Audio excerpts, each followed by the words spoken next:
IC podcast where we talk about news, games, comics, and anything else we feel like talking about.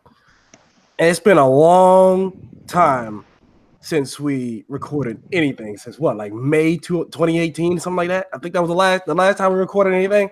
So I think it was like May of 2018 last time. Yeah, summertime. You're right. Yeah, it's been a minute. It's been a minute. Well, a lot of crap has happened. A lot of stuff has come out since the last time that we podcasted anything. So we're just gonna go ahead and jump right into it. First thing I want to talk about is a couple new games that came out. So let's address the quote unquote elephant in the room in Titanfall Apex. That dropped out of nowhere. I like how they dropped it.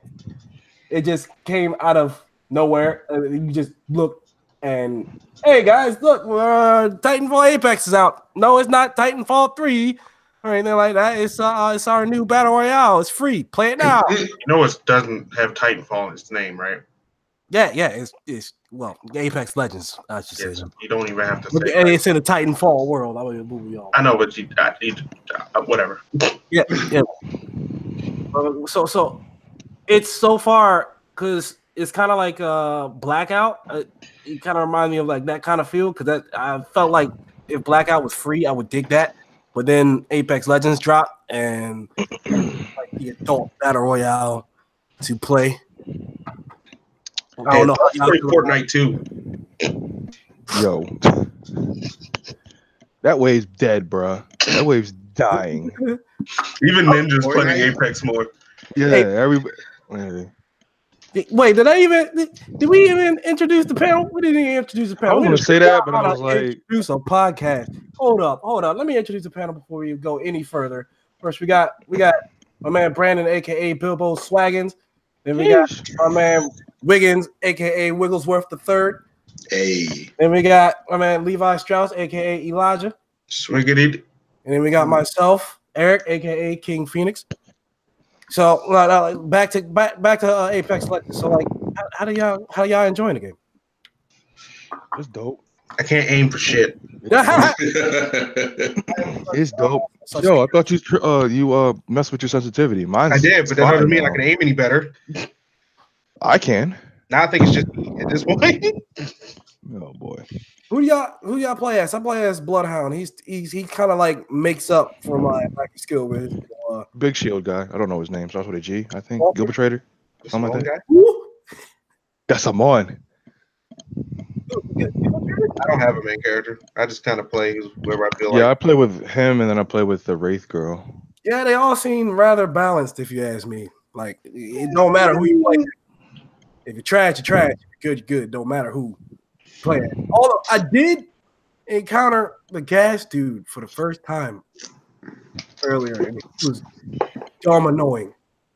I walked into a room and then there was a canister sitting on the ground and then green shit all over the place. And then is that why, Elijah, we came across a whole bunch of gas traps and we died? I don't remember dying. I remember you opening a door and just smoke came out and you died. Yeah. Okay, that was me. Okay. Yeah. I didn't go through the door. You went through the door. I opened the door and there was like 3 traps and I said, "Oh, okay." He just ate all of it. I ate all of it. All my HP just went down the drain. Wiggins, did you end up playing that game yet? Did you? Nope. Have not had time. Well, since you grinded on Kingdom Hearts 3, you should. No, it's not. The reason I grinded to Kingdom Hearts 3 was because otherwise I'd have a hard time splitting my time between schoolwork and Kingdom Hearts. So I decided to take the L and hurry up and beat Kingdom Hearts. Fair. That's fair. It's always been like that for you, though, has it, Wiggs? No, I normally had time to enjoy I like to enjoy my games, not hurry up and beat it so I can when it comes to schoolwork and that, yeah. When it comes to schoolwork and gaming, yeah. Yeah. That's the only reason I hurry up because I don't feel like I have to play the game or I'm gonna stop at 10 o'clock and play till 1. Okay, I see where you come from. That's fair. I understand that. I had to do that too. Well, then let's talk about Kingdom Hearts 3. What do you think about Kingdom Hearts 3? Does it help any with the story? First of all, what I hear is just I tried to watch a couple YouTube videos on the story. No. First of all, Wiggs, was it worth the wait? I'm gonna buy the game. Was it worth the wait? That's the biggest question of all. Yes. I would say yes. Cool. It was worth the wait. The battle system is fun. The stories, the worlds they introduce in this game are very big, very good. But you could tell towards the end of the game that they started rushing to finish it because it's been in development for so long. Because there are a lot of things happen far too quickly that, in my opinion, shouldn't have happened. And Sora was just freaking annoying halfway through the game. So I'm not going to spoil it, but if for people who've been playing as long as I have and have been waiting as long as me, you'll understand what I mean when you get there. And you've played all of the Kingdom Hearts, right? Pretty much only one I haven't played. I tried to play Chain of Memories when they re-released it on PS3. I couldn't do it. I couldn't. It was just like it's just almost as painful as replaying the first Kingdom Hearts. Yo, like I'd have had to play that when it dropped for the DS, not the DS, the Game Boy Advance. A hard game? Like what? I don't understand. What I just couldn't get down with the like. Here's the thing: when Kingdom Hearts Chain of Memories first dropped, it was probably like a year or so after the first game. So it was kind of like, all right, cool. You kind of rehashing a bit, reminding of what's going on, leading you up into 2. With the 1.5 remix, it was playing Kingdom Hearts 1 and then pretty much immediately replaying the same game.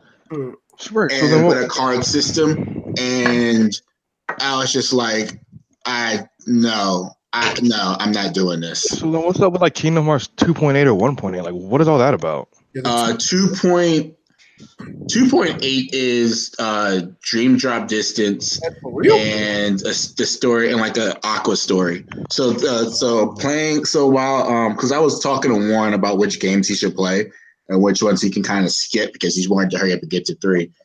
Aqua's story you didn't really need to play because all it really told you, it was just like, here's a sample of the battle system for Kingdom Hearts 3. That's why we made this little mini game just like 2-3 hours long. Yeah, there's really, and that was really it. That it was just like a game, and which is, in my opinion, super kiddie, and doesn't really add much to the story until the end of the game. Do you think we would have boatloads of fun with the game, or do you think we would have a very meh experience? Especially seeing though I played number 1, but I couldn't tell you what the fuck is going on with the story. I'm in it for the flashiness in the gameplay. Do you think that somebody like myself or any other of the panel members would enjoy the game as much as, say, somebody who knows of the story? Because I can't say knows the story. Because as far as like the story itself doesn't get confusing until towards the end. So up until then, the story is almost based on it. Like for once, it's not covering like this huge event going on. It's a self-contained Sora story for the first till towards the end when everything starts happening. So you'd enjoy it. The combat is really fun. The keyblade is changing in the middle of the fight. The attractions you get to use constantly. Yeah, I was going to say, I heard that you can use the attraction move. The flow motion combat when you get a little used to it, and I didn't use that often, but I mostly just like the Keyblade transformations. My favorite's the one from the Pirates of the Caribbean world. So the Pirates of the Caribbean like graphics, oh man. It's great. And Donald look realistic, kind of realistic. They do look realistic in a game like Kingdom Hearts. Like wow, they stepped up. Yeah, like some of they really benefited from the graphical advancements since the last game came out. So yeah, it's like the game itself is fun to play. They utilize a lot of good things about it. My biggest complaint while playing the game is for a game that's known as Kingdom Hearts, when you first played it, when it first came out, Not a single Final Fantasy character. Huh. The entire game, not a single Final Fantasy character. And I was just like, y'all have had like a Square Enix. Like technically, they didn't have one in Dream Drop Distance either, but they pulled a character from. They pulled some characters from The World Ends With You, which is a really good Square Enix game if you haven't played it. I believe they re-released it on the Switch, but very good game to play. That was a Square Enix made one, so they included that, which is a bit of a different direction, but it fit the mood that was going. So it was approved, but nothing. You had no Square. The only Square Enix things you had in there was the magic. Wait, so no Cloud anymore? Yeah, like I remember in the first one you could fight Sephiroth. There was all types of them in the first one. They were everywhere. No, in 1 and 2, there are a ton of Square Enix games, Final Fantasy characters in 1 and 2. There were 0 in 3. I was just like, what the heck? Like, that was the whole point. Maybe that's why the game took so long. Maybe they were having issues with putting those characters in. Maybe Square Enix didn't want to do that. Well, why would they? Unless the main dude who was doing that was doing Final Fantasy. He was stuck in development making Final Fantasy 15. That's why 3 took so long. He didn't have time. It'd be funny because they would fit. They could have made a world for them. Are they still doing a remake? So I guess he's towards when Kingdom Hearts was pretty much done. He left and started working full blast on the 7 remake.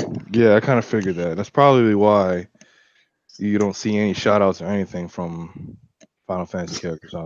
Because he did the same thing when 15 was just about done. He was just like, yep, and I'm going over Kingdom Hearts now. So in a nutshell, gameplay fantastic, visually probably fantastic, and so it seems like a game that I'd probably dig. I kind of already knew it anyways because I want to get it just because, I mean, the gameplay in number 1 was fantastic. I mean, it definitely is. It's a lot of fun. As long as it still play like Kingdom Hearts 1, I'd enjoy it. So So it don't play like Kingdom Hearts 1. Kingdom Hearts, you've never played 2, so you haven't seen the improvements they made. Kingdom Hearts 1 is super clunky. So it's played better than Kingdom Hearts 1. Yeah. That's even better. It's a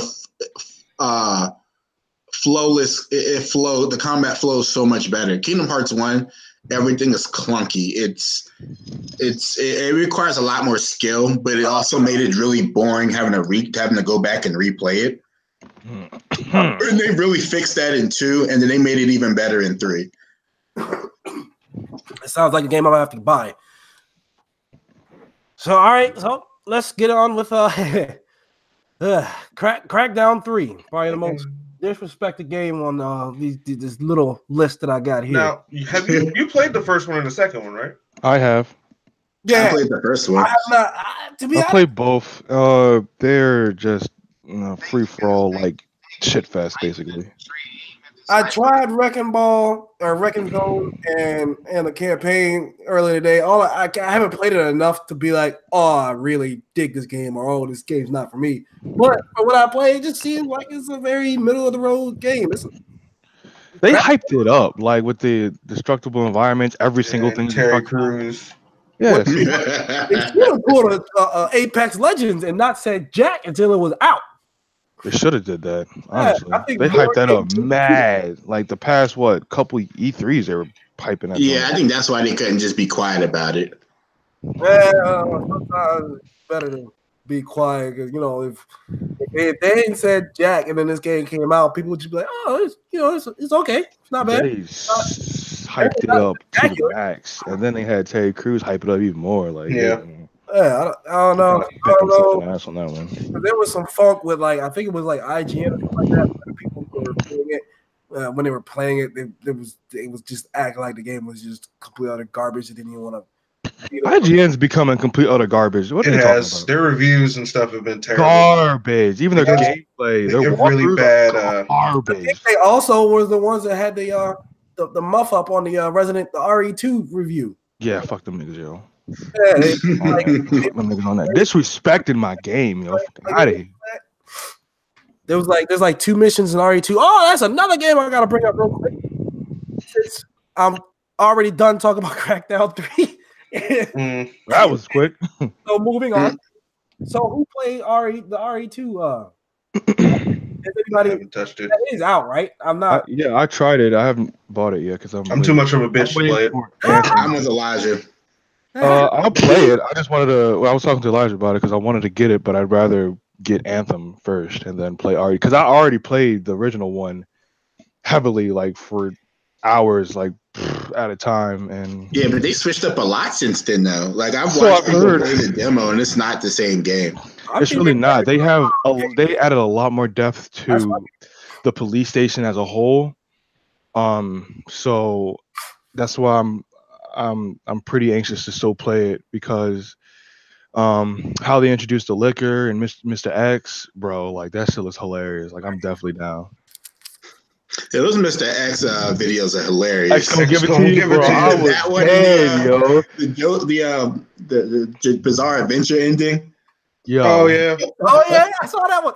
Yo, they did. Mr. X is like that's the one thing. Malik was just funny. Yo, Malik's was hilarious, yo. It was fun, man. Like how they did Mr. X in this game is a lot better how they did in Resident Evil 2. Even though in the PlayStation original one, he would just pop out like the Kool-Aid Man through the walls and stuff like that. This one, he does both. Did you see the video where he was walking up on Claire and Claire pulled out that rocket launcher? Mr. X knew. He already knew. He was like, "Yo, all right." Oh, didn't he like walk away or something like that? Yeah, he immediately turned around and was like, "No, my bad dog. You chill. You straight. Goodbye." That game looks like love, bro. I'm still confused about the new remake one though. The first Resident Evil joint, Resident Evil 7. I'm sorry. Well, Biohazard. Yeah, that doesn't tie into anything, which confuses the hell out of me. Still, ain't that just I think they're just pulling a Final Fantasy with it. Yeah. I figured a new story for them, but it don't matter anyway because they'll probably get another remake soon because we're gonna have RE3 remake actually. I don't think they're gonna do 3. Yeah, yes, they are. They're already talking about it. Why? Good question. I have no idea. Resident Evil 2 and 3 were the before 4, obviously, which was a really good selling game, but 3 was one of the best as well. 2 and 3 were the best. We do one like that. They've done one so many times. They did Resident Evil remake, Resident Evil 0, for GameCube. The Resident Evil 3 remake, it'll be Dino Crisis, from what I understand. I would rather them do a remake on Code Veronica or Dino Crisis, honestly. But Dino Crisis is more than likely coming. It's that would be low. From what I understand, Capcom is getting ready to start putting out more of their older games, like HD versions of it. Everybody's asking for it. Everybody was talking as soon as they announced RE2 remake, they wanted a Dino Crisis. That's fact. I want Power Stone. Yeah, we know we ain't gonna get that. We're gonna get that. Their old crap to see if I feel like that game was so slept on, honestly. It's still got a following. Yep, it's got a following, but again, do you see any new games out? Of course not, because Capcom has just a roadmap of hey, we're gonna make these great characters. My point. They didn't even add them to Marvel vs. Capcom, bro. My point exactly. They need to add Ashura to something for that man complete. Yeah, true. Another slept-on game. Too. That's another. What's weird though is they still do reviews on him. He in the last GameStop book I got, Ashura is the angriest game character of all time. Yeah, I can see that. He's angrier than Kratos. This man was angry for centuries. He's angrier than Kratos, son. He's the obviously he freaking beat the god who created him. Like, yeah, come on, bro. Do you have to be some kind of man to beat that man? I thoroughly enjoy an anime of Asura's Wrath. There is an anime. It's in the game. Oh, well, I would enjoy a movie, honestly. What do you mean? The game is a movie. Well, looks like we just need to go and play the game, huh? Yep. But there's no way to play it unless you get the game. But I need something more. Like, but then again, what can you go? Where can Asura go after that? What do you mean? Other people's games. If you pay attention to the very end of that game, once you beat God and everything, yes, Ashura's Wrath is the beginning of the Capcom universe. Word? What? Yes. Because when they go to the ending and they do all the stuff and they get reincarnated in the future, you see like Chun-Li and all that stuff there. Yep. Ashura's Wrath is the beginning of the Capcom universe. What? Yeah. Co-signing this? What is Huh? you co-signing that? Yeah, a lot. I set I gave the account to Elijah so he can play that ending. Yeah. Huh. Wow. I guess I didn't pay attention. I didn't play it, so I didn't know. I played it, but then I don't know. I played it even past the Akuma And then part. if you think about it, it kind of explains why people like Ryu and Akuma and stuff have powers. They're using mantra. Mantra's not completely gone. Are you serious? It's the same thing. My mind is officially blown. It's the same thing. Hado is mantra. That game should be bigger than what it is then. I thought it was going to be way bigger anyway. The freaking gameplay mechanics alone.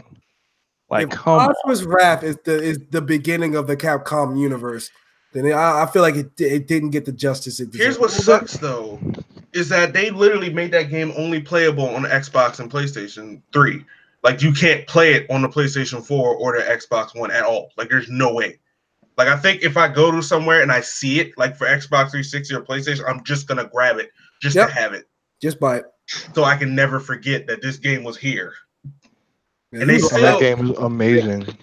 I still want the brass statue they have, but it's impossible to find. Yeah, if anybody has, I thought that was only exclusive if you pre-order or something, or if you like got the game. That wasn't a pre-order. That one was a special statue Capcom made separate from the game. Oh well, that sounds like it's like $500. Yeah, unless you eBay that shit, who knows? It was more than that. But all right, it's more than that now. So let's move on. Let's I hear you had a alpha key to the game Spellbreak. So an alpha key that actually anyone can get. You just have to wait for it if you sign up on the website. Well, looks like I'll be signing up for the website as soon as we're done with this podcast. So what do you think of the game? Have you played it yet? The game is fun. It's a battle royale, right? It's a battle royale, but it's not like, I don't want to say it's like a shooter, but it's not a shooter. Okay, so basically, if you're a Harry Potter fan, this is a game for you. What? Because it makes you feel like a fucking wizard. What? Nice. Like, what? You get that wizard vibe. Like, you have, like, there are elements, there's like 5 or 6 elements, and how the game works is you get gauntlets. You don't get guns. You get gauntlets. And you get different levels of a gauntlet. They all do the same thing. It's just they may charge your skill faster or just be a bit stronger. You have, what is it? I think ice, fire, poison, earth, and wind. Now, this is the part that makes the game unique. Just about every single one of those spells mixes with another. Huh. Like that. And another thing about that is those same exact gauntlets, those, like, I think I named 6, I can't remember. You can use them for attack and defense. So they're attack and defense spells. Yes, because what happens is, let's say somebody puts up a poison cloud. And you have an ice gauntlet. You shoot it with ice, the poison cloud doesn't expand anymore. It just freezes. Huh. So what is it like? Is it a wall that you could climb on at that point? No, you can't really step on it. You don't want to because somebody can still electrocute it, and it basically just becomes a conduit for electricity for like 10 seconds. Bitch, like you can mix every fucking. Yes, it's retarded. Sometimes it's really, really obnoxious. I haven't won a game like that gave Harry Potter vibes with the wizard shit. Yeah, like I think that's the whole gist. Like I was watching reviews, somebody said like how Warframe makes you feel like a ninja when you're playing that game. Yeah, kind of. This game makes you feel like you're a wizard. Like it doesn't feel like, oh, I'm just playing another battle royale game. You're a wizard, Elijah. Huh? You're a wizard, Elijah. Pretty much. I actually made my first stream of it. Like, you're a wizard, Levi. Wow. Is it only PC only? Right now, yeah. Huh. But they're going through Epic, so you know if Epic really likes it and it comes out fully, they might put it on console for free, just like Fortnite. See, Brandon, you need to get a PC so you can also play Age of Empires 2 with us because we're gonna have to sit down and play. Y'all playing Age of Empires? Y'all, it is. Don't knock it until you play it with us because it's. It sounded like he was interested. It didn't sound like he was like. Oh, I know about the game. I just don't. I never really looked into it, but I know about it. Yeah, it's fun. It's fun as shit when you play with friends. As long as you're making dumb sound effects. You said that about Sea of Thieves. What happened, cuz? We haven't played it together yet, cuz. I'm never playing that game again. You already. Yeah, I see exactly my point. That's because we spend an hour going through longer than an hour.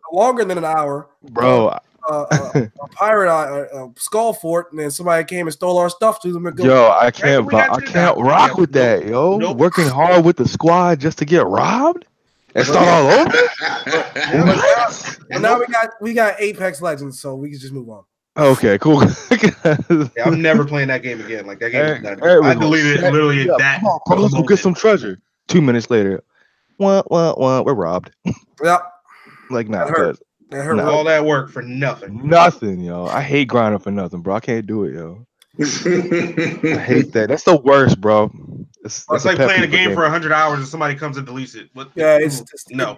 Facts. It's like playing NBA 2K, yo, and somebody comes and deletes your my player after you stats up. It's crack. But Age of Empires 2 and Apex Legends and is that turn based? No. Age of Empire? No. No, it's a real time strategy. Yeah. Ew. Kind of like World of Tanks. No. What? Isn't that real time strategy too? No, you just walk around shooting people with tanks. Oh. Brandon gonna get in there and be like, what do I do? I'm gonna be lost. And like, how do I build a farm? How do I do? I ran out of farmers. How do I? I would love to play World of Warcraft 2 again, but I ain't paying that money for it. Yeah, make that free. But all right, so let's go on to the current events, the fresh topics. So the first topic I got here, Sean Layden of Sony claims it's developers who need to ask for crossplay, not Sony being stubborn. Now this comes from a game called Wargroove. Apparently it's crossplay. It has crossplay, and the developers of Wargroove was like, "Hey, we wanted crossplay. We asked y'all, but y'all said no." That was in response to Sean Layden saying that, "No, we're down for crossplay. Y'all just gotta ask us." And the developer's like, "No, wait a second. No. We did ask you. We showed up there. Y'all motherfuckers said no." So it seems like there are some people who are actually kind of interested in the Sony camp and holding hands with everybody else and letting crossplay become a thing. I think we're getting rather close to that reality, and I'm getting excited for it. I am dumb excited. Sony's made a lot of smart moves, man, past couple years, to be honest. I'm not even lying. They're making a lot of Sony moves. They're not bad moves. They're just... at least they ain't putting good consoles out of business no more. I mean, doing better than Microsoft, you say that much. Microsoft shooting themselves in the foot. Go on. Scalebound was the first one. I'm sorry. Scalebound was as soon as they unannounced that, I think that really was the biggest failure right there. And it wasn't like they just got rid of it and say, "Yeah, we're working on another project, we'll bring it back." No, they just said canceled, we're done. Should have came out. Not in my books. What, you didn't like the idea of well? Oh no, I think Microsoft failed when they 2013 initially released the Xbox One. Yeah. Oh yeah. That was they didn't release it with nothing. It just came out and it was like, there wasn't a release title, was there? No. Talking about the 2013 when Xbox came out and it was I think it was Donnie D who was head of Xbox, and they was talking about more of a media box instead of Xbox. I remember that whole thing. And people got mad because Xbox saying we're trying to get away from discs, and Sony capitalized on it as it should. And then it was just like, oh, every Xbox One is going to come with the Kinect. Everybody complained. And 3 years later, guess what's in everybody's house? An Alexa. That does the exact same thing. Xbox stuck to their guns, they'd be winning. It's the craziest thing. Everything that they said in 2013 actually ended up happening. Alexa's worse, though. Yeah, I mean, we got what was crazy to me. Like, I didn't like the price tag with the Kinect. I didn't like that. But it's like, how are you gonna be mad about that when you have a cell phone with a camera that points at you all day? Come on. That's because it's a cell phone and people are cell phone. Yeah, Kinect wasn't really well received, honestly, and that god awful Dragon Ball Z Kinect game was that was trash. I think boy, to make some sort of like what's that Star Wars game? Also trash. VR stuff. I think it should have been repurposed, and they should have did like a partnership with Oculus and made some VR to go along. I think they should have waited on that honestly, because I think that was released way too ahead. Or just left Nintendo to be the only ones with motion shit. But yeah, they tried to hop on that wave, didn't they? Everybody did. Failed. Sony was like, "Oh, we got our little thing that looks just like a Wiimote." Ain't nobody care about it. That was trash. Now with Phil Spencer at the head of it, he's doing good stuff. It's just my Xbox is a lot like the Redskins are. They're even when they do good stuff because of 2013, nobody gonna care. Nobody Xbox. The Redskins, no, that's not the same comparison. The Redskins don't make good decisions either. They haven't for years. They haven't for years. There's just no good decisions on Redskins. Let's not even turn this into a football thing. Let's just leave that statement alone. I'm done. Xbox has been biting themselves in the ass. You know what I mean? I feel like Scalebound was the first of just many downfalls that they had recently. I think that the next generation is going to be the most interesting generation because of what Xbox and Microsoft are trying to do and what they're causing everybody else to do. I feel like Oculus is also stepping people's games up as well. They're coming out with a more consumer-friendly version of an Oculus, which I might look into. So I'm gonna keep my eyes out for that because I like VR. I like what I do. I've seen I follow a couple of YouTubers that specifically go for VR games. There's actually a superhero one that looks pretty good as well. Nah, I don't know. Just when I was looking at the gameplay, your hands just look like lightning. And you just fly, and you can just kill people, or you can just fly through buildings. You're just playing through Man of Steel, basically, but you're not Superman. You like literally fly through buildings, and you turn around, you just see a bunch of holes through buildings you just made. You can like shoot beams, pick up cars, pick up people, slam people. You could pick somebody up, fly them up, drop them, like just stuff like that. So I mean, VR's come a long way. So honestly. So in talking about like the whole streaming and all like that jazz, because the next topic we kind of already covered. What franchise would you like to see rebooted? Oh, hold on. We definitely just talked about Microsoft and we talked about Sony, but we ain't saying nothing about Nintendo. Because we already that's Nintendo self-explanatory, right? Well, it's self-explanatory, but holding hands with Microsoft over there. I just want to bring up one game that Nintendo is working on. Just one. I don't need to bring up any other ones. Astral Chain. What is a platinum game coming out specifically for the Switch. It looks amazing. What's it called? Astral Chain. Astral Chain? Yes, it was on the Nintendo news thing. I can't remember what it's called. Was it the same time that they released the new Ultimate Alliance 3 trailer? Is there going to be crossplay? Yeah, the one with Carol Danvers. Oh, it can't be crossplay. Yo, we got to talk about that too, because Brie Larson bit herself in the foot on that shit. Oh yeah, I don't know what happened. I'm gonna have to explain that. I will later. Isn't Brie Larson's Captain Marvel?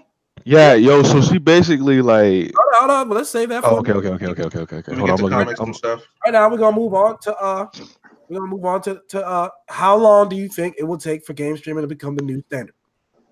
It already is. I feel like it already is. I don't think it is. I don't think it is a new standard yet. I think it is. When you got Ninja on posters at 5 and below, I think it is. I think the next generation is going to. Before that, it was PewDiePie. So I mean, what's up? Yeah, PewDiePie didn't have posters or nothing. I didn't really see him anywhere. I did before. I don't think hardcore gamers are going to ever stop buying physical copies. No, that's never going to happen. It will always be like, for example, Kingdom Hearts 3. I'm not buying that digitally. I'm buying a physical copy of that because I want that. This game was lit. Anthem, I'm buying a physical copy of that. Mortal Kombat X, I'm buying a physical copy of that. Better try to get that collector so you can get that Scorpion mask. No, that joint is like $500. No thanks. It ain't no 500. Was it like 3, 4? 350. Yeah, I'm all right. 350 for what? I'm all right. For what, the Scorpion mask with the game? Yep. Yeah, it's worth it, bro. Have you looked at it? It's not wearable, right? No. No, you can't. Don't want it. This game was lit, Elijah. Yeah, I told you. I'm confused as to what's going on. I just see police people with like partners that's like lit as fuck. Personas? Oh. That's exactly what they look like. That's they look exactly like the things from JoJo as well. No, why do they look so familiar? Wiggins, you love this game, yo. Wait, y'all think game streaming is the new standard now? What do you mean, What? games? Game streaming. Yeah, I feel like it's Yeah. been like that for like a good couple years already, bro. Project xCloud ain't out yet. I'm not talking about like downloading. I'm talking about streaming. Are you talking about streaming games, not like actual people streaming? Yeah, how long do you think it will take for games I streaming? honestly Never. don't want them to have a server where you stream the games from. Like, so basically, you never. So what you're explaining is you never download the game. Nah, You stream it from something. Yeah. I don't want that. Nah, yo, because then The thing is, everybody's coming out with a game streaming service now. Everybody. Who's everybody? We have to say, what do you mean? I don't know who else is doing anything like Xbox. that. Now, did they explain it the exact way I just said? You never download the game. You just play the Horizon. game off of a server. Amazon, all of them are coming out with a game streaming service. Yeah, but Elijah has a good point. Are What they do you streaming it mean off by of their game own? Are they streaming? doing it off of a server, or Exactly. they're doing it off of like how Xbox doing like a Game Pass thing or something? Netflix. You play it off of a server. That's no. Nah, that No, that that would can never take backfire. That would No, well, backfire I completely. won't say wouldn't it? it won't take off, and I won't say it won't happen, but I will say I don't want it. Oh no, it's not that. It's not. It's going to happen. Like, I It's don't not want it to. because you like it's not like you can't do that like you can do Netflix and Hulu because you're only dealing with some X amount of data which isn't moving. Right, you got like continual servers working overtime to stream these games. Like, nah, Imagine how big the servers have to be. exactly. And they On have to pay a top lot of of money that, for that. like just to play like an Now, entire movie, a Blu-ray movie is probably like what 12 gigs. mhm, We download video games; they be sitting somewhere between like 20 and a above. AAA game. You're getting somewhere between 20 and 60 gigs. now can I That's say not this though? downloaded. Can I say this though? Now I've been listening to a lot of NPR. Yes, I'm old, not really, but they said something about the whole 5G network thing. Yep. They're trying to get going. Yeah. What if that is going to be the conduit for this whole streaming service? Because apparently the whole 5G is not going to do anything. That's Huh? 5G's not going to do anything. off of. And that's just phones. My phone has 5G now. No. They're not just going to apply to phones. Yeah, They're it's going to apply gonna to be- everything. They're actually planning on building a new infrastructure and everything around 5G. Yep. Like the 5G on your phone is not the same as the 5G they're talking about. What you mean that's Wi-Fi though? No, No, that's just straight data, right? Data from Hey, it's like data from the transfer yeah. and I stuff. think- Like it's gonna be. They have to build a That's- whole new I thing. know. I for it. have 5G. I have Verizon. I have 5G. Yeah, I have 5G The as well, problem yeah. is the problem is it's like that's We'll just have Wi-Fi, stream too. huh? I don't know. I just feel that can just be really coming fun. out with a game streaming service too. Who? Yeah, but it doesn't they are. work with AAA. Most people aren't gonna. Okay, I put it like this: most decent gamers, average gamers, are gonna buy AAA games because that's what they're most comfortable with. That's what they know. Facts. They're not really like the more hardcore are going to venture into some indie games, which will be less data to stream. But most people who own systems are going to buy the big name games because that's what drives sales. Well, I feel like the streaming services would only do indie games at this point because aren't they easier to stream anyway? No, they're gonna They do are, but like, like the thing is, like, you would have to keep up with for your internet to keep up with streaming AAA games. You almost have to. Your internet has to be ahead of the game, which Right. never happens. Right. Which is why, like, most of these gaming streaming services only deal with past generation games for the most part. And Yeah, then I know that makes a lot of Stevenson at one point brought up that they did Odyssey on a streaming service, but but that doesn't work only because you're literally a dot and you're a blip in that whole situation because you're separating, like, you don't have a lot of the main users. I think it was just people who did Google who got access to it, and then it was that small selection of people who actually knew about it. So it's going to work well when you have like 1/99th of the population or whatever streaming the game. It's going to work because you don't have a lot pulling from it. Look at Anthem. They had people doing demos and the servers weren't working. True. This is a constant thing. Like every time we do this, like Destiny had the same thing. Every time a AAA game tries to run off the server in the regard to the without having to, and they're working just off of the games are already downloaded, so you're just running stuff in the background. Yeah, because can't even keep up with that. All the games will be stored on Azure cloud, their cloud infrastructure. That just means it's off-site somewhere. Yeah. So now, do you think this will be a good idea? Because from what I understand, as far as Xbox, because it's the only one I've been really caring about, their goal with Project xCloud is to reach people who aren't us, people who don't normally play games. But for example, that's definitely not going to work. If Heather wants to try a game, or better yet, maybe if my parents want to try a game, or your parents want to try a game, they don't have a game system, but they want, that game looks kind of cool. Oh, I can stream it on my phone? Oh, let me try that joint. Oh, that's not the same thing. But that's who people are they're trying to tap into this. That's Play Anywhere. That's not streaming a game. People who don't have game systems yet. And they're trying that's not the same. That's not the same. If I'm gonna play a game on my phone, it's gonna be coded differently. It's gonna play differently, and everything is different. Mm-hmm. Like you can't use the phones. It's like at that point, there's no point in systems anymore. Oh, I don't know about that.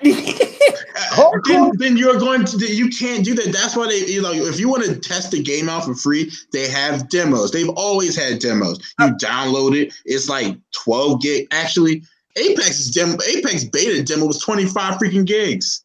Now, see, I will be more inclined to, because right now I'm still kind of on the road, leaning more towards, I think, because I kind of like the streaming idea, but I'd be more inclined, be more on your side if all these companies were like, no, that wouldn't work. The problem is, these companies are going to try new things because the first one to do it, and if it does work, they're going to make money. You have to meet certain. If you want to do that, you'd have to meet requirements. You'll probably have to still buy the game and have it downloaded on your system. The plans, from what I understand, are you sign up for a service and you stream the game to whatever device that you want to stream it to. That's from what I understand. That's dumb. Like that is what everybody, like I said, Microsoft, Sony, Verizon, Google, Amazon, like Verizon's doing it. What? To me, it honestly doesn't make any sense either. Because how can you stream a game from a server? Like that means the server has the graphics card and everything in it, and you're just getting a visualization of it. Yeah. So how do you program your game to play through your TV box for Verizon? I don't know. You're gonna use the remote? Like Verizon, I don't know. Like how the hell are you even supposed to do that? It doesn't make any sense. But it's what's coming, and the question is, it's going to work. That's the thing. If it will be what's coming. If you want to go that route, it will always be behind. It will never be current, and it will never supersede what we're doing because we just got one. Like most people, because that requires you to have really good internet. Most people don't even have gigabit speed internet now. It'll be dominantly played in like one of the well, as far as America goes, it'll be played probably more like on the East Coast, and then like Texas, I hear has good internet, and West Coast and whatnot. But that's also why hardware will never stop selling. It will never stop selling. Because there are a couple people who are like, oh no, because what's the point of the hardware? Don't worry, there will always be a place for a console, a physical console, always. Because I also believe that these people are not trying to target us. I think they're trying to target people who don't play games. I think it's still a bad way to try to target them. The people who don't play the games, that's a big population, but they're so fickle. It's all about dollars, bro. I know, but it's a fickle population. Because if you try a little bit, because that's what Kingdom Hearts did. That's what Kingdom Hearts 3 did a little bit. They went back because they're like, oh, we want to reach a bigger population. Does it work? Sometimes it does, sometimes it doesn't, but it's fickle. Fortnite blew up because of that exact same reason. It's a fickle population. And you can play Fortnite on the phone too. Now you can play PUBG on that shit. That's just weird, bro. Yeah. I mean, yeah, but how it started? What you have to do with all of them? You have to download the game first. Yep. Even on your phone, you have to download it. Straight through Wi-Fi. Like it's a lot easier to do when you don't have to have the software. We don't have to download software and play it at the same time. I think Sony is the same way with their games when they do the PlayStation Now, you kind of have to. No, this is entirely streaming, but it works. It works because it's like it's older games. And games that take up like yeah, a it's all gigabyte. like PlayStation greatest hits and all that shit, bro. Which is easy. Some people think that Sony might end up going to Amazon Web Services to get some servers because they don't have such an infrastructure like Google, Amazon, and Microsoft. That's just I hear some people saying that they think Through Amazon though. hit Amazon. I mean, Hey, Why not? yeah, I guess you can't knock it because I mean their Prime Video streaming services aren't not bad at all. In a nutshell, y'all believe that it's going to fall flat. No, I don't think it's going to fall flat. I don't think like it will ever go to the extent to where I can play a current AAA game and have the same result that you're talking about.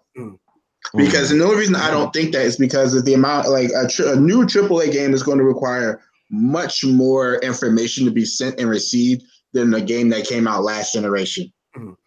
So it'll all depend on the infrastructures that these streaming service, these companies have, as far as how good streaming will be. Because right now, like even business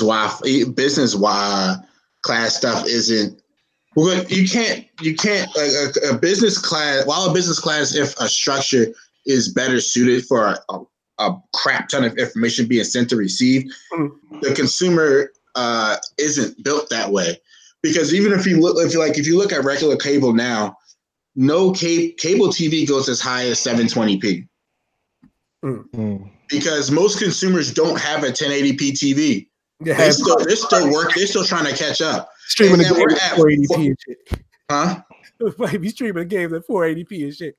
Yeah, so think of it this way. I have a 4K TV now. The only way I can maximize me actually using 4K to get a 4K Blu-ray DVD player. Yep.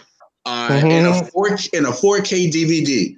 That is the only way. Other than that, I'm still running off of 1080. I'm 1080p for regular stuff. And Netflix and everything else, like these certain systems have it if it's on like streaming, but you got most consumers aren't going to have all that, which is why even basic cable doesn't go past 420. That's 720. So it's like the consumer is always very much behind what is like the regular consumer will always be behind. And as a result, even though you have all this stuff available to them, they're not going to have it. And if they don't have it, they can't buy what you're trying to sell. So it will always be behind for that exact reason, because you're always waiting for the consumer to catch up. So all in all, I think the reason why so many companies are getting down with this streaming crap, because I think it's a little ridiculous that even Verizon wants to. I heard that. Everybody wants to hop on a train, but I think it's just because the amount of sales, the amount of money that could, the potential. Nobody wants to be left out of something just because they decided they didn't want to do it. It is a good idea. If it can be implemented properly, this would be a fantastic idea. And that's what I like about it. Because then I could play whatever I be at work playing Anthem for a couple minutes. Be cheap. I mean, I don't understand how you're going to play Anthem on your phone, because then now you got a new problem of how you're going to control stuff. Yeah, well. And I'm pretty sure the graphic interface, you'd have to build it to play that way, and that's also going to be time consumed. And it's also another way to sell you something else. Cha-ching, hey, buy our phone remote. If that's the case, then we'll be going right back to what's going on now with apps. How it used to be Netflix and Hulu. Now you have Netflix, Hulu, Fox, CBS, CNN, CBS FNN, XXX, and then it's like, yo, stupid. We'll probably end up coming back to that, because that's going to be a developing story, period. Because this is not even in its infancy, it hasn't even started yet. So we're going to be coming back to the game streaming question again, but we're going to move on to a actually rather good question. This one's about anime. Are games using their anime aspect as a selling point? There seems to be an oversaturation of bad anime games. So what do y'all think? Because I don't play a whole lot of anime games. I'm already hearing about Jump Force getting backlash already. Yeah, because it's a bad game. Complaining they have really bad servers. It's a bad game. It looks stiff as hell. Why do you say it's a bad game? Look at it. It's pretty stiff. I'm not gonna look lie. at that game. Look at it. I haven't looked. If you look at that game, okay, I played the demo. I understand that things changed in the demo, but as of recently, the past years, you'll play a demo that they give you for free, and it turns out to be the same exact game you're paying $60 for. That shit needs to stop because I'm tired of that. Number one, like, so look, all these problems I see. The game comes out. So what was another anime title that you played that was similar to what you just said? 7 Deadly Sins, trash game. Oof. Really? Yep. Dang, I thought that was gonna be. I heard good things. That game was terrible. What about One Justice? One's Justice is a fun game. Now Malik bagged on that one a little bit. He did until he played it. No, even after he played it, he bagged on a little bit. Oh, well, that's him. I thought the game. The thing was that game. The game. I won't say it takes itself seriously. Like, it's not something you're gonna go play and you're gonna go online and try to beat a top rate because it really doesn't matter in that game. The game is just fun. You feel like everything your character does feels like something they should be doing. Mm-hmm. Like the dude with the shadows, you first thing you think is that dude's probably OP because he's basically you're fighting two people. Yes, you are fighting two people. When you fight him, you are basically fighting two people. It is obnoxious, but he can't take a hit. So would you say that anime games are using their anime? I say it's a balance. Yes, it's a balance. Like with everything, it always depends how it's done. Yes, but I think the biggest one, the reason why I even asked that question is because of Jump Force. When I tried it, because when I looked at it, I was like, "Oh man, this game looks great." It's that's not the only anime game out there. We play One Piece Burning Blood. That's like what 30+ Dragon Ball games in general. I would say 75 to 80% of those games are actually not that bad. Dragon Ball Battle of Z was the worst Dragon Ball game I ever played. Yes. That Tenkaichi game they released on the Xbox was just horrible. Garbage. Oh my god. Yeah, not the. I don't think it was the First of all, that's definitely considered one of the like Ultimate Tenkaichi. Ultimate Tenkaichi. Oh, the one where you create a character. Garbage. Battle of Z, Ultimate Tenkaichi, and the Dragon Ball Z Kinect game are all absolute trash. But you see, the whole selling point was Dragon Ball Z, so people still went out and bought it. Right, but other than that, all the other games were fantastic. Even the Game Boy Advance games were freaking fantastic. Yet again, I'm not talking about those games right now. I'm talking about Jump Force because it has the biggest abundance of different anime characters in it. The question is about all anime games. This is true, but I say it's a balance.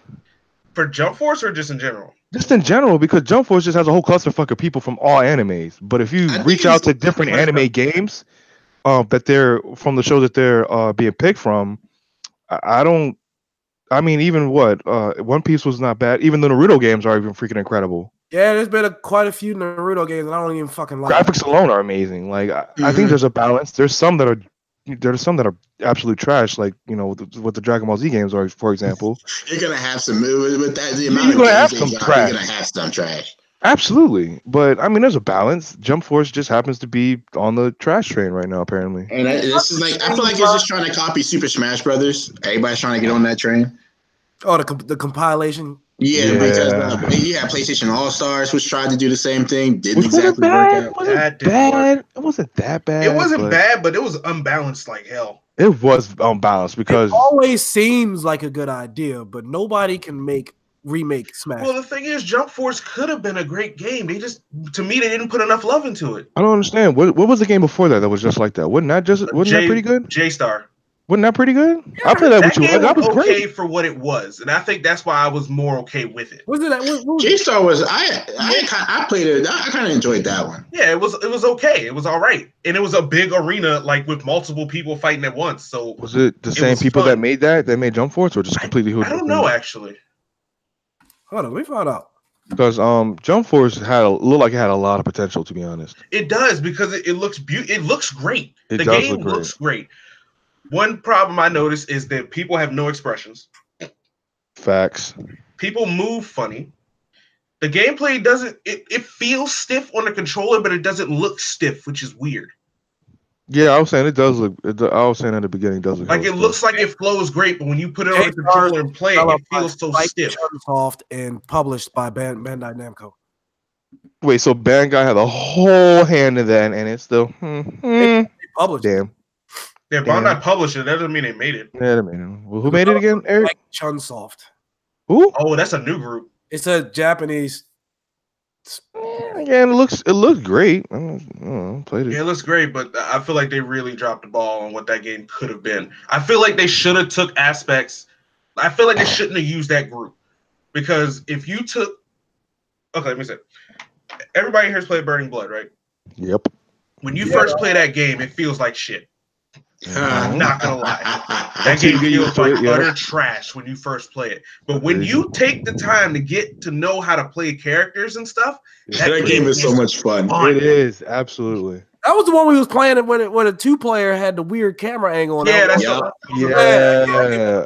But everybody's special and everything was just fantastic. Yeah, Paramecias and hockey was a legitimate thing that you had. Yeah, cancel each other out. Yeah, I see that being an esport. That game had so much in it. If Pokken Tournament is an esport, that game should have been an esport. Pokken Tournament even still talked about? No. Yeah, in the Pokemon community. No, it ain't. There's always the Pokemon community doing. Wasn't there a new version of Pokemon that came out and nobody really talked about that either? One for the Switch? Of course they didn't talk about it. It was just the same thing with new characters. That's what I'm saying. It's the I enjoyed that game though. That's like all Pokemon games finally end up that way. They did Same. I agree with that, but I don't know why that hype died quick. That hype died quick. What, Pokken? Yes, it did. When it first came out, the hype was heavy. It was. It died. It died, bro. We stopped. We played that for barely a month, and we stopped. Only reason I stopped playing it was having a system that I could and then nobody wanted to play it because people kept losing. I actually plan on getting that game again, but like I said, it's not that it died; it just went back to its own people. Although the Pokemon fans still be playing that. Might have been I don't know about now, but a couple months ago I watched like a grand finals in that esport, and it was my man Mega Sceptile versus Gengar, and it was a fan-fucking-tastic match. Like it had me oohing and on, and I hadn't played the game in a long time. It's still really fun to watch, and I can't wait till I buy it and play it again. It's also the only I'm not knocking the game. I'm talking about the hype. I'm talking about the hype. I'm not knocking the game. The game was fun. Oh yeah, they ain't no hype for it unless you running with some real Pokemon heads. Facts, because I mean, people still play Pokemon Go, and that thing died a couple years ago. The funny thing is, there's still a community of Pokemon Go. I know. I still have people on my freaking Facebook that still talk about it. Yeah, I still play it every now and again. Yeah. That shit just burnt the hell out of my old phone. I gave up. Yep. But all right, let's move on to Did you guys want to have a break before we go on to movies and TV, or did y'all want to roll on through? I'm good. We can keep going. Yeah, we can keep going. I'm straight. Yeah. Let's keep this train going. But all right, so we got movies and TV here. So the first question we have is: do you like Marvel Champions, or is DC's Teen Titans still the better teen hero team? Teen Titans over Champions, and I'm going to say that. I'm going to say for the question, Teen Titans, because I don't know a whole lot about Champions, and I added an annotation. I'm a young fan. Just a better dynamic with that Teen Titans group. With the Champions, there's just a better dynamic between the main three. Now, are you only saying that because Teen Titans has been around so long, they've had enough time to establish establish I'm not, because themselves? You got me more hip with Champions, because as soon as you had me read those issues, I looked into them more, because I was already a big fan of Amadeus Cho and Miles and Nova at that point. I just really didn't know about Marvel. But there's just a better dynamic between the whole Teen Titans group. And then somebody in a car? Yeah, right? No, my AC kicked on. Oh, is you hot, bruh? Or is you hot? My AC, my heat, but your furnace kicked on. I know what that sounds like. But Elijah, my question is, because it's under movies and TV, is there a Marvel Champions movie or TV show in the Did I really put it under movies and TV? I thought I put it under comics. Oh. So it's okay. What? Either way. Yeah, I thought I put it under comics. We're going to be coming up to that soon. Oh, it did get moved up to movies and TV. My bad. Well, I mean, I just think it's just there's a lot of better dynamic between Miles.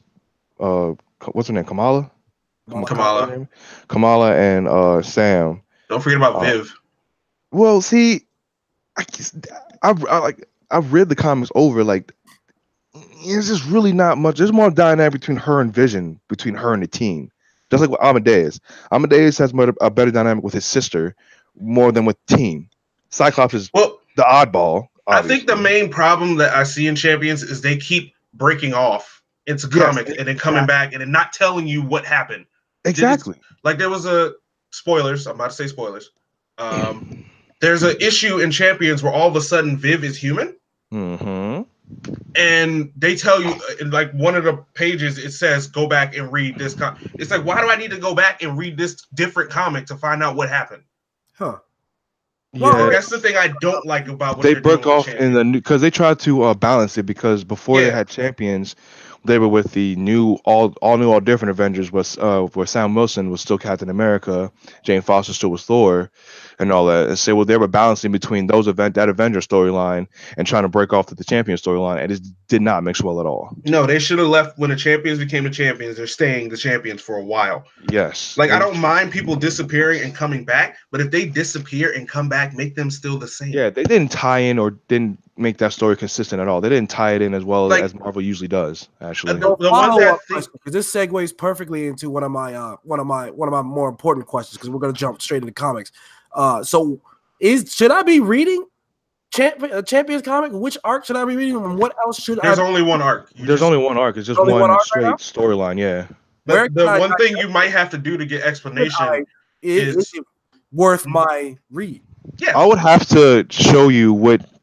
Elijah can give you the better detail for the Champions line, but I can give you the break apart story from the all different Avengers comics to get you like on the right track, because like I said, it's very confusing. They don't tie it in very well, so you have to like read that separate Avenger storyline and Champions to kind of get a better idea of like what Elijah said about Viv and Vision and Amadeus, and then the whole the trinity of the Champions. Also, Viv's backstory is dark as fuck. It's because Vision's dark as fucking that Avengers comic, bro. It's weird. Yeah, I was blown. Literally, like, give me a list of comics to read, because I know Elijah, you had some suggestions for me, including Sonic. Because I read a couple issues of the Sonic from IDW. So, okay, hold on. Are we in the comic book section at this point? Yeah, we're in the comic. We Okay. Jump straight to comics. Yeah, read the Sonic comics, son. The fact that it is now right after Sonic Forces, like we are in the full the Sonic game universe. Like that is where this comic is, and it's not departing into alternate realities in that timelines and stuff like Archie comics did, which they were still good. They were cool to read because they were said to be 100% canon. That whole storyline is hella confusing.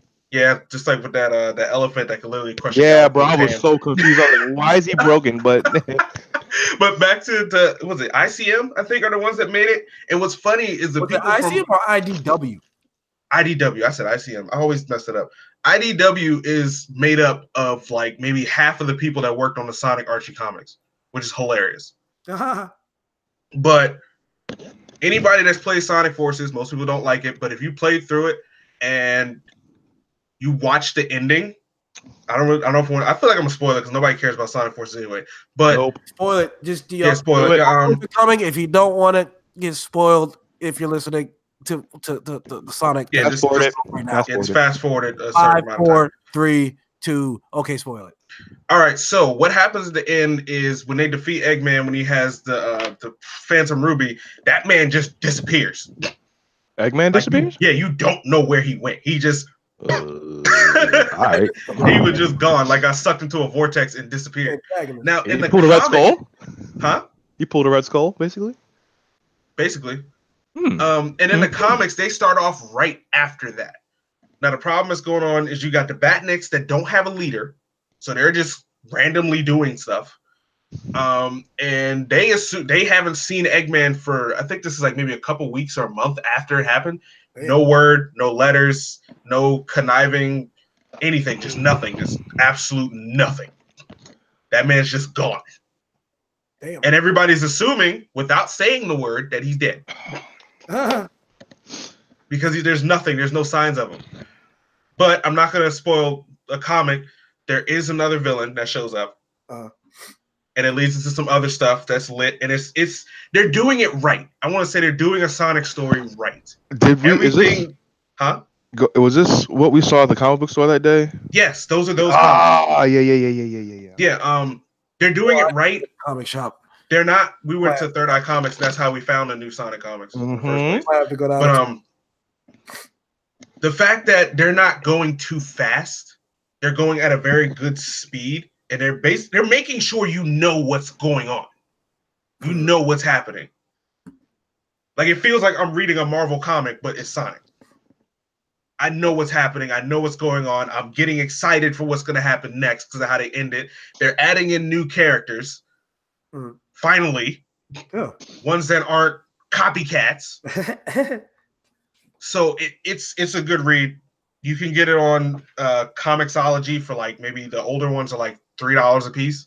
Or you can just buy the volume for like $7. You know me. Yeah. ComicCastle.org. All right, Brandon. What are you reading that I should probably take a look at? What are you thinking? The new Guardians. You should. I saw some stuff. Bro, the lineup. I'm telling y'all, the lineup Marvel has for these new teams is just. The new Avengers got Conan in it. I'm like, what? That's the Savage Avengers. The actual OG Avengers team is still broken. They get smacked around by name. No shirt. Like who the fuck needs a child? I need a loincloth. As Guardians of the Galaxy, you should read that as well. So I should be looking at the IDW series of Sonic the Hedgehog, and I should be looking at the new Guardians lineup. New Guardians, new Avengers. Renew your vows, Spider-Man. Yep, and then if you want to do DC, just do Dark Knight Metal. That's the best one actually so far. Okay, y'all gonna have to give me a little list of them. Chat.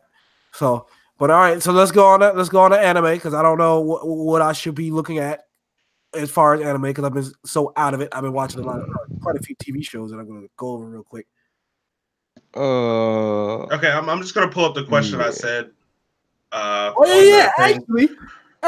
Was Dragon Ball Super actually good, or is nostalgia blinding people? Yes, I think the fan service did kind of blind a lot of people for the majority of the show. I'm not going to lie.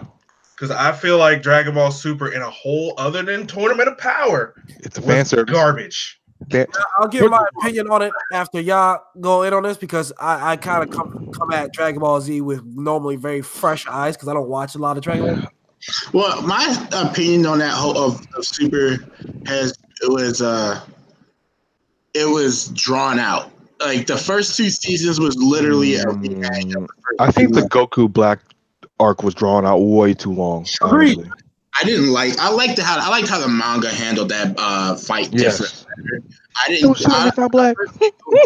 It been like manhandled by Goku Black so quickly. It's like ain't no way you dash. I don't care how gifted a fighter you are. You ain't beat Vegeta off the strength in the first fight. Nah. Something that bothered me about the whole Zamasu thing was the idea of it was cool. Until you found out it was basically a Ginyu storyline.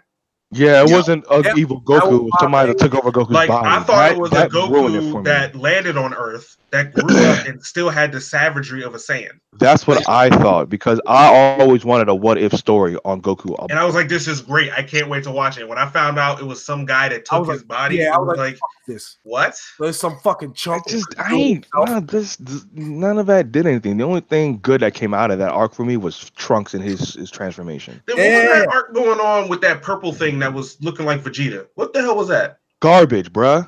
This man had a pacifier in his mouth. I feel like they were trying to rehash a baby Vegeta fucking storyline, but worse. Nah. It was worse. It was worse. This man had a baby pacifier in his mouth, talking like, "You're not gonna beat me." Like, what? Yeah, it was to prevent something. It was a hilarious. So cheese, bro. Even when he didn't know the difference until Goku said something about it.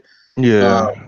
But that was like it was really just had 2 new arcs, and that was Goku Black and a Tournament of Power. And a Tournament of Power, or the tournament before that with Hit in them. Oh yeah. So those 2 were great. Oh yeah. The Resurrection F storyline, honestly, anything involving just watch the Resurrection movie F, instead because it was better anyway. It was better. Resurrection F above is actually better for me. Besides Goku Black, anything else with that, like in the Battle of Gods during Super was trash. Actually, the animation was horrid. Oh my goodness. Do y'all think it's the nostalgia that brought a lot of people to watch this series? Yep. Yeah. I'd say for the first half of the series, yes, absolutely. It's like for the people who've actually watched the movies, they're you never got over it. So you're just like, oh, he released a new movie, I'm gonna go see it. He released another new movie, I'm gonna go see it. They're bringing it back, Dragon Ball, I'm gonna watch it. And then you're like, I watched them. It's like the first 60 plus episodes are just the first two movies in episode form. Yeah, and it was the cheap episode form, which made me mad because it's like they really didn't try because like they already had the movies out.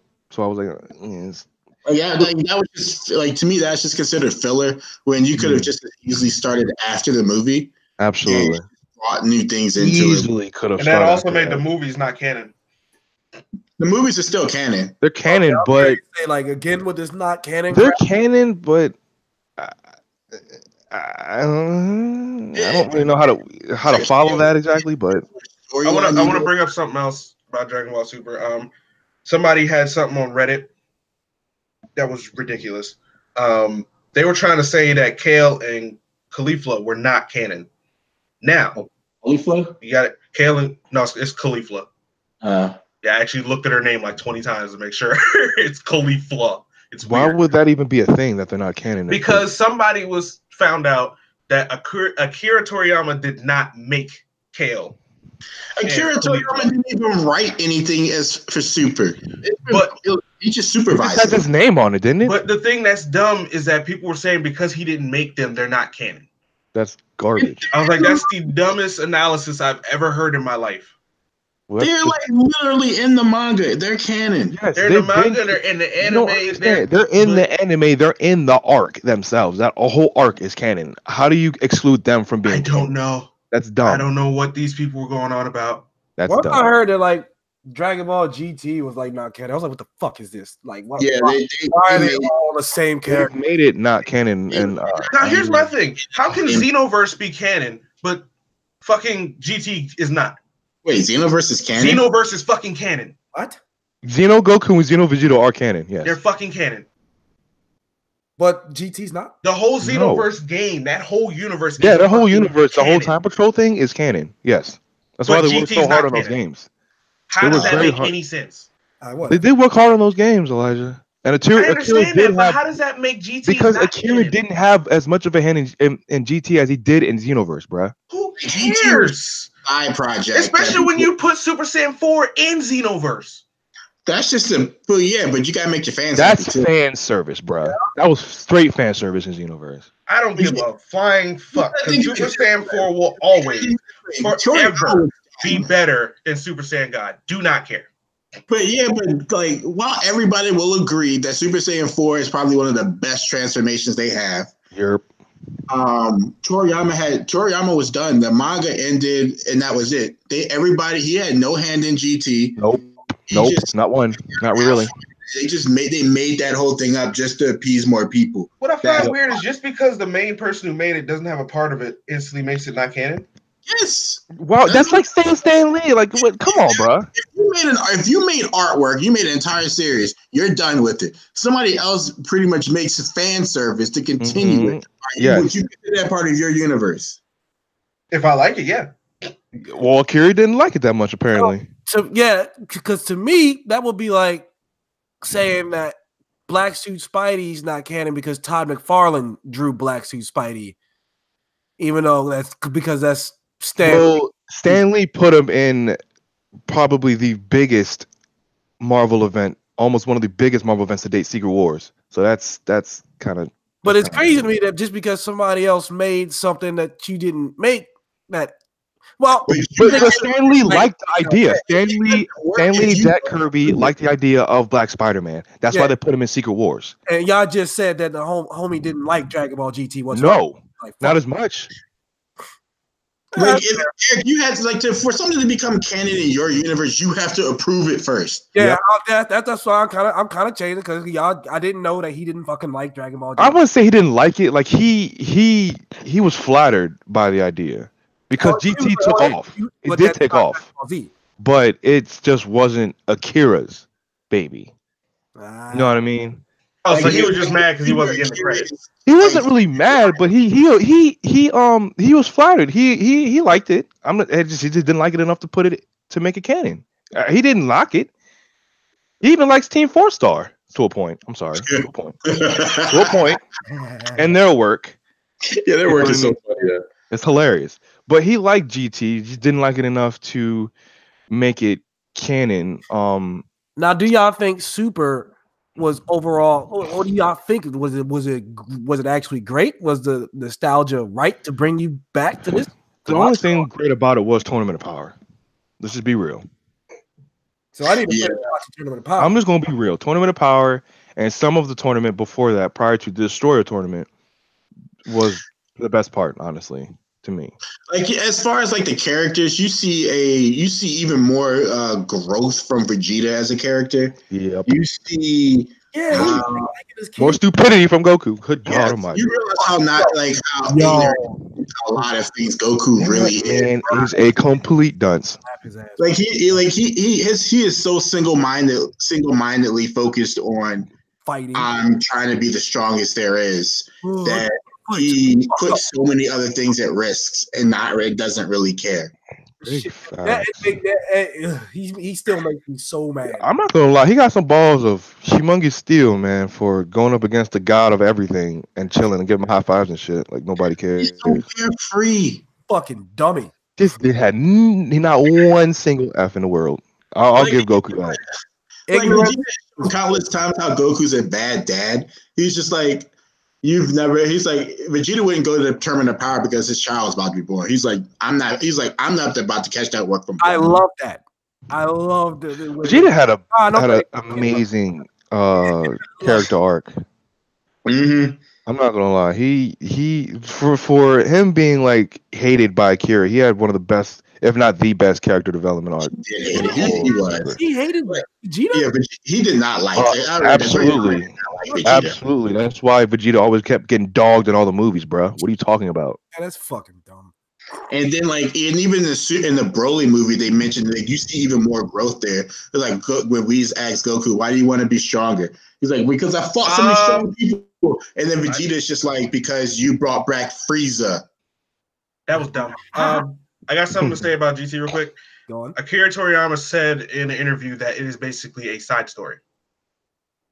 He's not saying it's not canon. He said it's just a side story. It's just like the Han Solo. I literally heard an interview where he said he was not canon at all. But that was a long time ago, though. This one is in 2013. Where is I read about that before that, so maybe he changed his mind. I don't know. He could. I mean, he's a creator, so he can change his mind whenever he wants to. Yeah, that's the thing that sucks. He can just be like instantly, "Yeah, it's canon. It's not canon." I guess we'll figure that out when Super decides it wants to end.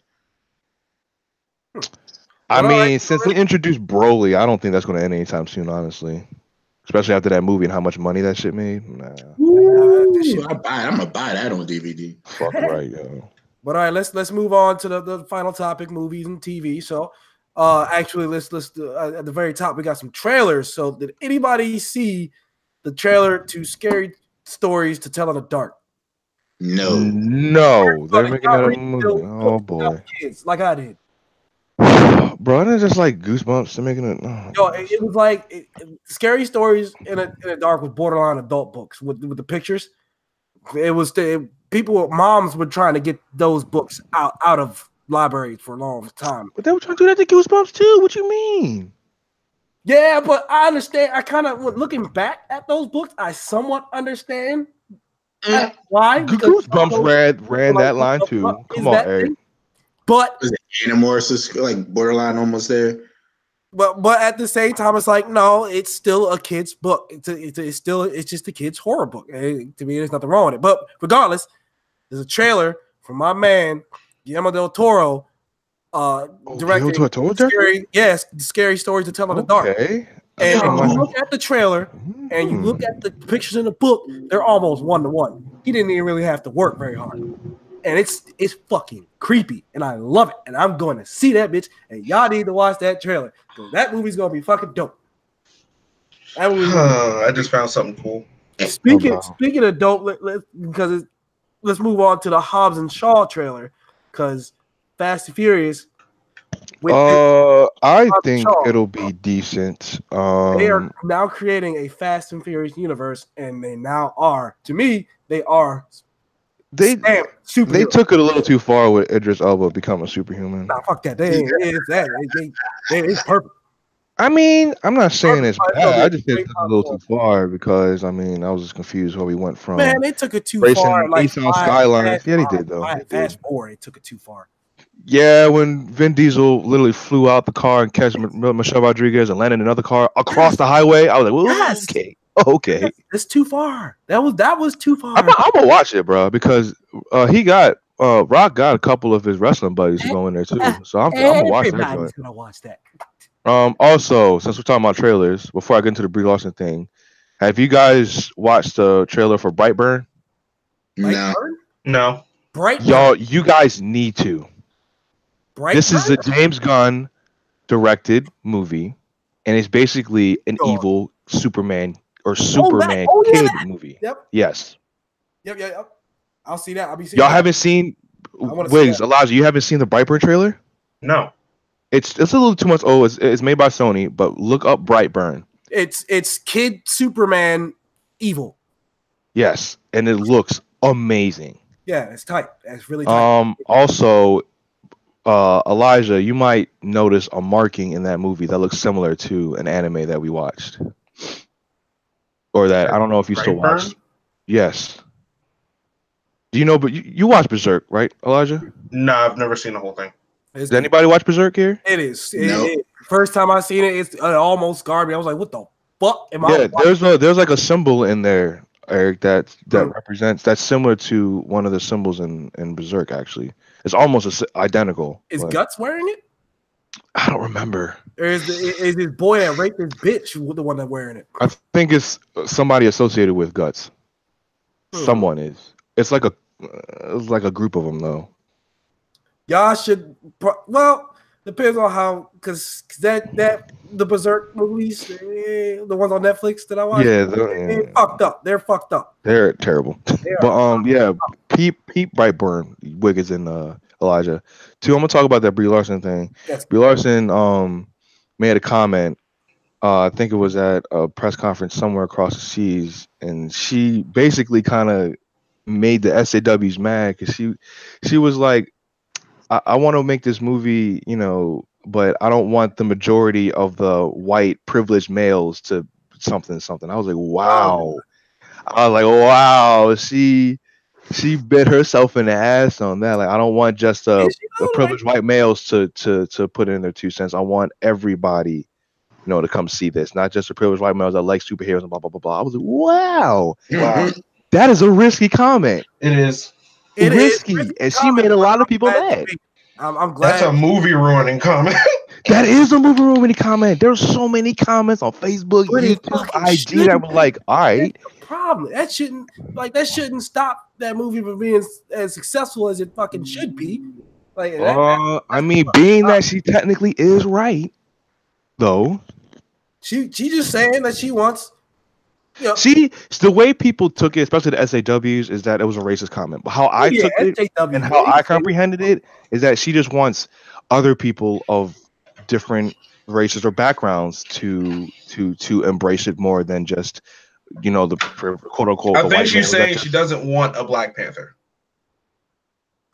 She's saying she wants a bigger thing than that. She wants everybody to see. Exactly. She doesn't want a Black Panther. Black Panther was majority Black people watched it. And Captain Marvel will be majority white people. She wants it to be everyone. Yes, exactly. So she doesn't want a Black Panther. Right.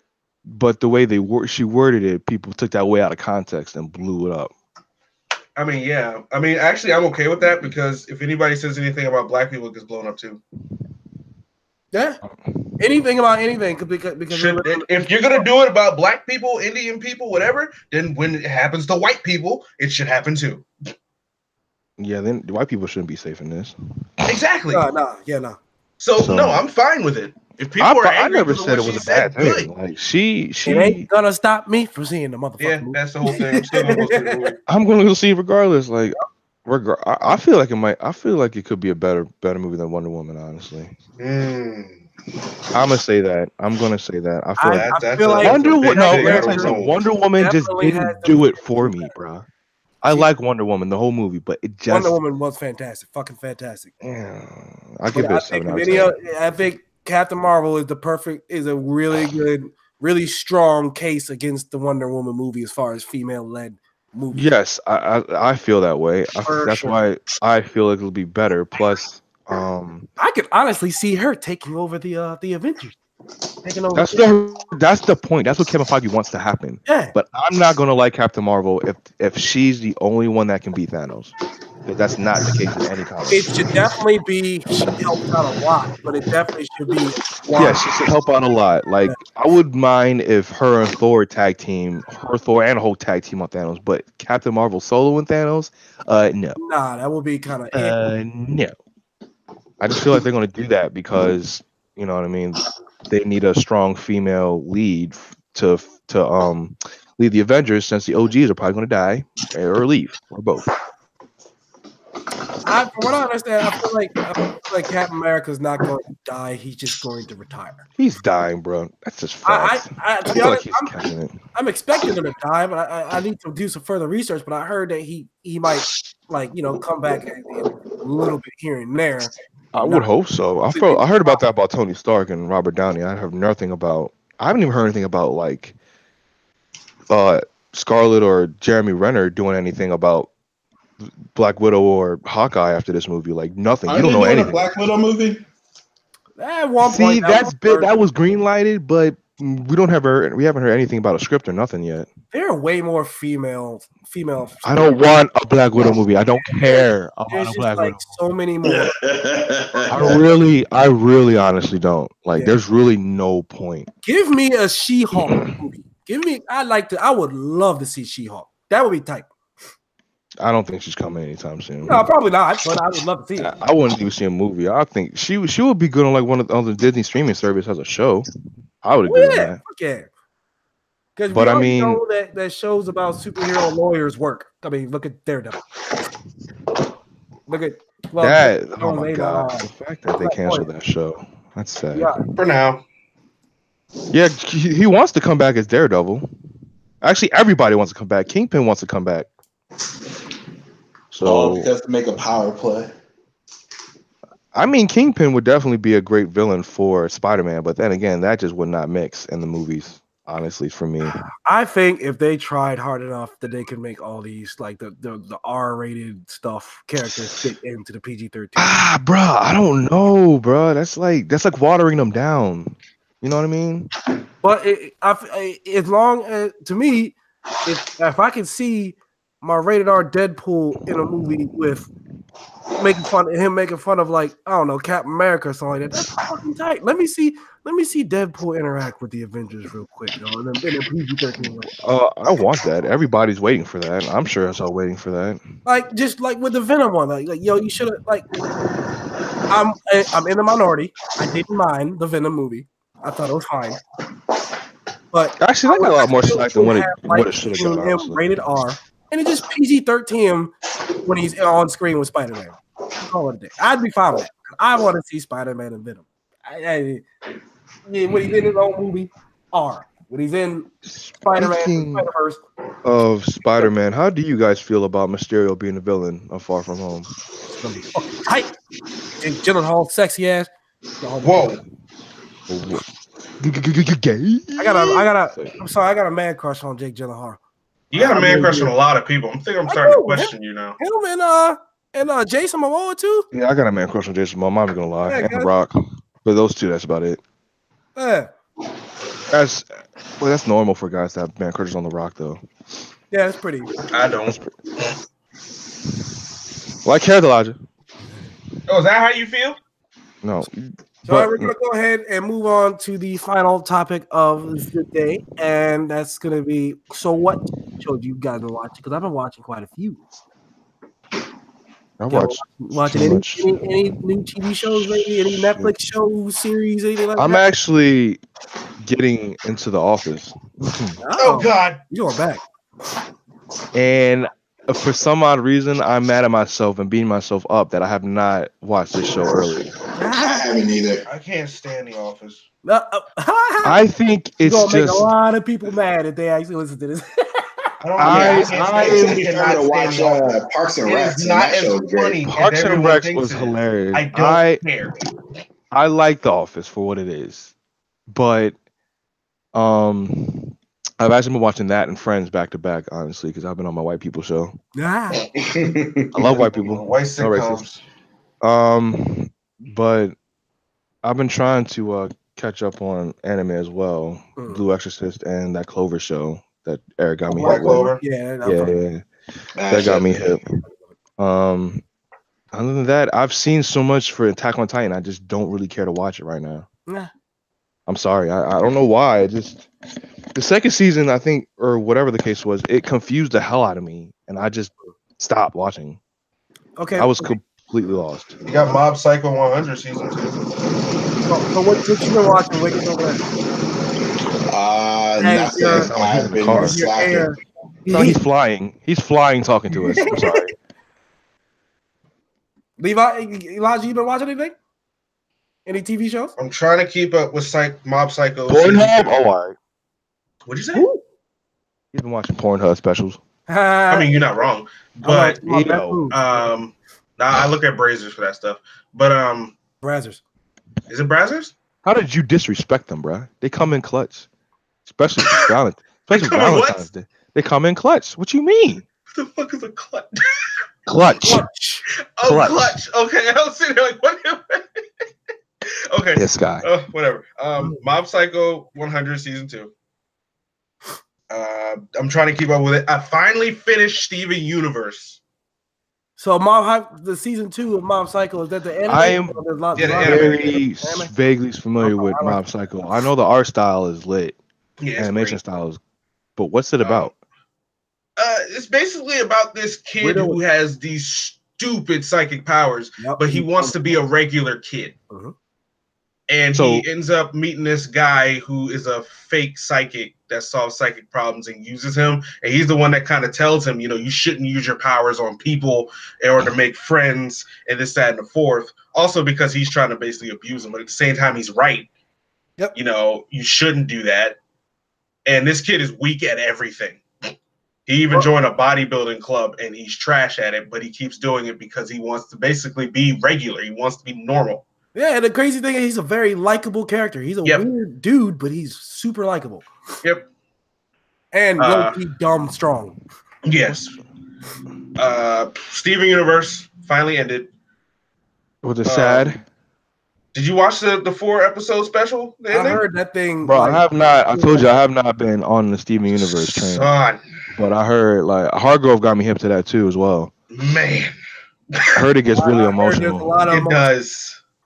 But there was something that happened that I was not expecting. Did you cry? No, I didn't fucking cry. What the hell? Don't lie. I'm not lying. Let me go over what I've been watching. I've watched Killing Eve, which is probably trash. I've never even heard of it. It's on Hulu. It's a show about a person who it's garbage. I'm just kidding. Margaret Cho, who works for I think MI5, who is investigating a series of assassinations and ended up starting to get obsessed with this chick, this assassin chick. And, bye, Wig. Okay, all right, Wig, you got to go. Bye, Wig. Love you. Bye. So, but thanks for stopping by. I appreciate it. Goodbye. But yeah, so the main character ends up by the end of the show being weirdly obsessed with the assassin that she's tasked with investigating, and it's extremely interesting. Probably the smartest show that I watched in all of 2018. And season 2 is coming out soon, so I will be on top of that. Highly suggest that y'all watch Killing Eve. I don't have Hulu. Excuse me. Oh yeah, you should get Hulu. But you should. That's I'm behind on The Gifted. Cloak and Dagger about to come out again. Oh word! I gotta finish watching that. Son, I can't catch up.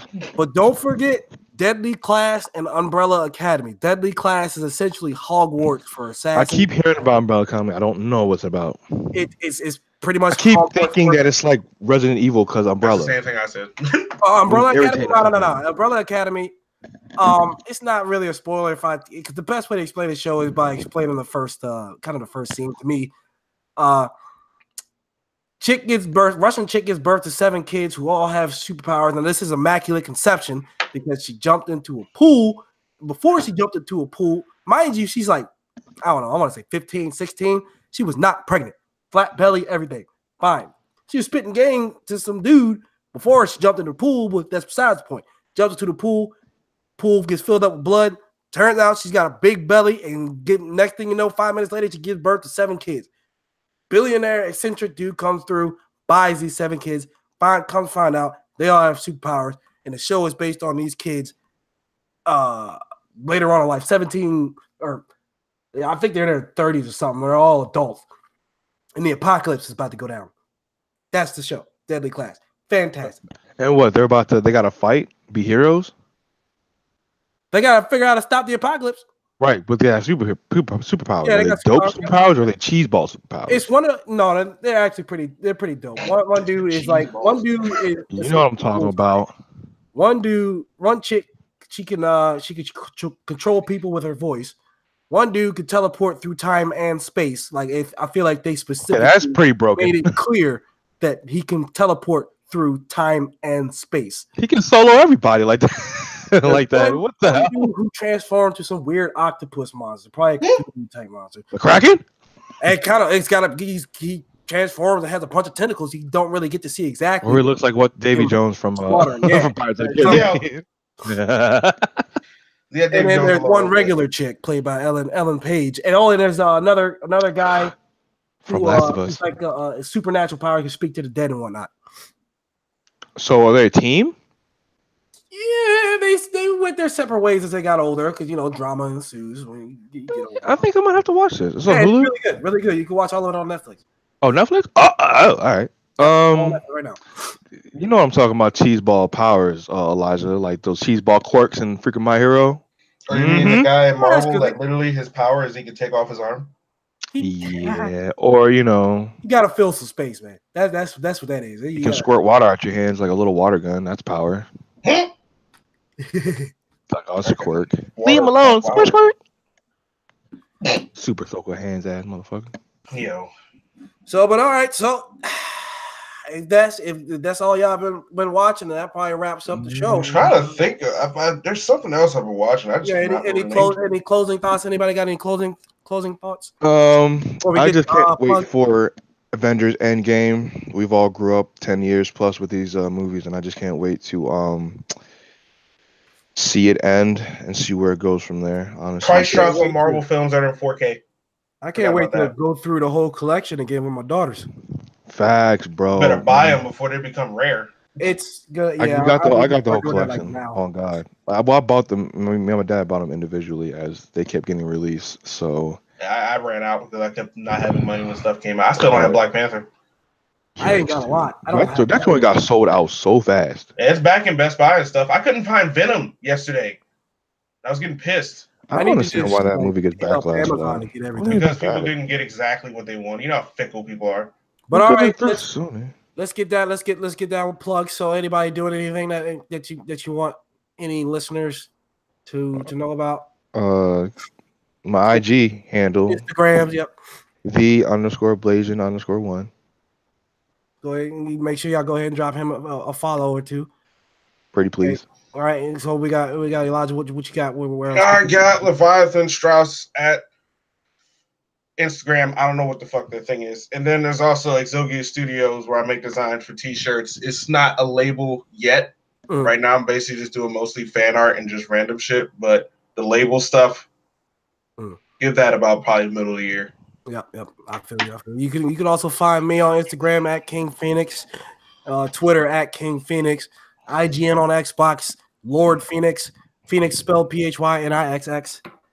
And that being said, we're going to close out to a good friend of mine. His name's Five. And you can find him on SoundCloud. I'll put links in and whatnot at the on the show notes and whatnot. And we're gonna close out with a song called Orochimaru. It's one of his kind of a nerdcore type song. It's really fucking dope. Can't wait for y'all guys to hear it. So thanks for stopping by. If you listening, Wiggins left early, but you can also find him on ATG Podcast, another podcast that he likes to frequent on. Hopefully they got some updated stuff. They do, they don't. So, but thanks for stopping by, and we'll catch you guys later. Adios.